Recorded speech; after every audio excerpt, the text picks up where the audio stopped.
Histoire de la Sicile, épisode 2, les Sicanes ou l'arrivée des Nord-Africains.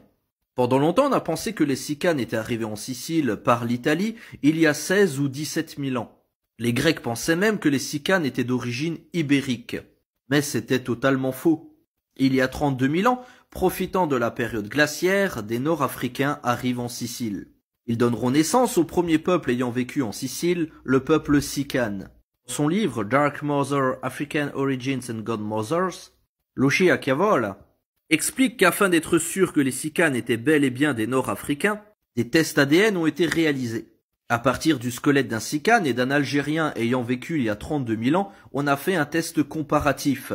Et absolument rien ne distinguait cet Algérien de ce Sicane. La science a parlé, le peuple Sicane était Amazigh. Le peuple Sicane était un peuple très doux, pacifique, dans un premier temps déiste, cueilleur, pasteur nomade, et de culture matriarcale. Dans un premier temps, ils croiront en un dieu unique et étaient également animistes. Les croyances, on en parlera plus dans une prochaine vidéo. Tout comme les Guanches, eux aussi Maziren mais de Tenerife, les Sicanes avaient la peau foncée, voire marron, et avaient parfois des cheveux blonds et des yeux bleus. La peau s'éclaircira ensuite dû au climat, puisqu'ils partiront vivre dans les montagnes. Ils marqueront leur passage dans des grottes que nous pouvons encore visiter, où nous trouvons des gravures et des peintures rupestres.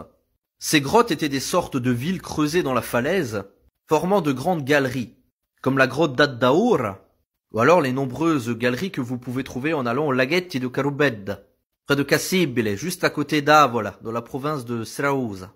Ces grottes sont toutes situées en haute altitude dans les montagnes. Et si vous passez à côté, vous pouvez pas les louper, d'ailleurs c'est assez impressionnant, hein. C'est surtout impressionnant de se dire que nos ancêtres, ils ont construit tout ça avec les moyens de l'époque, et ils osaient rentrer là-dedans. Moi, perso, juste me tenir à l'entrée, je flippe déjà, quoi. Surtout qu'il faut bien comprendre que les Sicanes, ils étaient nomades, donc ils étaient pas tout le temps là-dedans. Ils se baladaient un peu partout en Sicile, et ils utilisaient ces galeries pour se reposer ou pour entreposer des objets, des animaux, etc. Mais parfois, ça faisait peut-être plusieurs semaines, plusieurs mois qu'ils étaient pas venus dans les galeries. Donc ils pouvaient très bien entrer là-dedans, il y avait des bêtes sauvages. Bref, comme je viens de le dire, dans un premier temps, ils étaient pasteurs nomades, c'est-à-dire qu'ils voyageaient un peu partout en Sicile, accompagnés de leurs troupeaux de moutons et de chèvres, et ils quittaient très rarement les montagnes.